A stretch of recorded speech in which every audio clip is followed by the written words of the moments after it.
The summer sun scorched the blacktop outside the city's central vehicle depot, where dozens of municipal trucks and emergency vehicles lined up for service.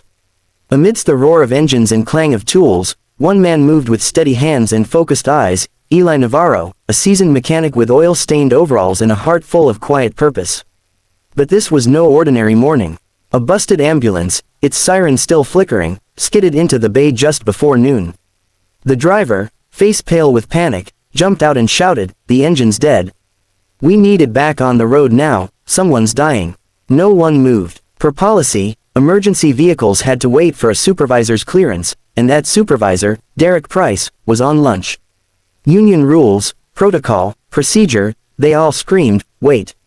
But Eli's instinct screamed louder. Without asking, Eli grabbed his tools and slid under the vehicle.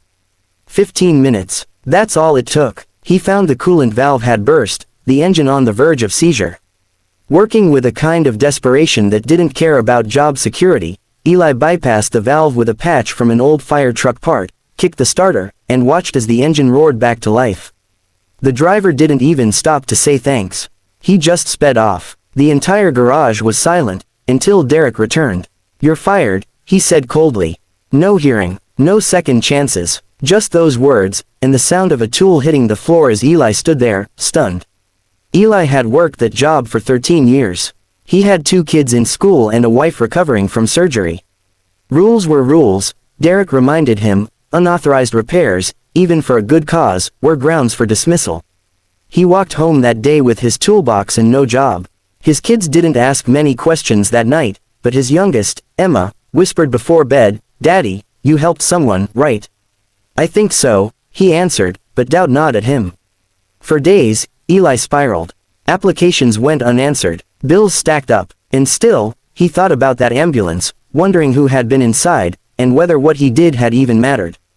2 weeks later, a sleek black SUV pulled into his driveway. Eli was in his garage, fixing a neighbor's lawnmower for a few dollars, when a sharply dressed man stepped out of the vehicle. "Eli Navarro?" he asked. Eli stood slowly, wiping his hands on his jeans. "Yeah." The man handed him a card. "I'm James Caldwell, special assistant to Mr. Richard Kane, CEO of Kane Tech Industries." Eli blinked. "What does that have to do with me?" James smiled faintly. 2 weeks ago, you repaired an ambulance under protocol breach. The man inside that ambulance was Mr. Kane. He had suffered a massive heart attack. Paramedics say he had 7 minutes to live. If that ambulance had been delayed, well, he wouldn't be here. Eli stared in disbelief. "I didn't know." James nodded. "He wants to see you." What followed was a whirlwind Eli never expected. Richard Kane, one of the wealthiest and most powerful business figures in the country, was recovering in a high-security medical facility when Eli visited. A frail man with sharp eyes and a quiet intensity, Kane reached out his hand from the hospital bed. "You didn't know who I was," he said. "But you acted anyway. You broke the rules to save a life." "I wasn't trying to break anything, sir," Eli replied. "I just did what I thought was right." Richard smiled weakly. "And that's exactly the kind of person this world needs more of." Within days, Kane Tech announced the creation of the Navarro Initiative, a multi-million-dollar program to support frontline workers who act with courage and integrity. Eli was hired not just as a mechanic, but as the lead engineer in their emergency vehicle innovation lab. He was tasked with improving the very systems he once worked on silently in the background.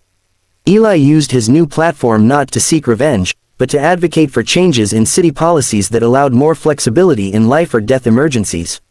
He gave speeches, not because he wanted fame, but because he knew someone needed to speak for those who kept the world turning with grease-stained hands and no thanks.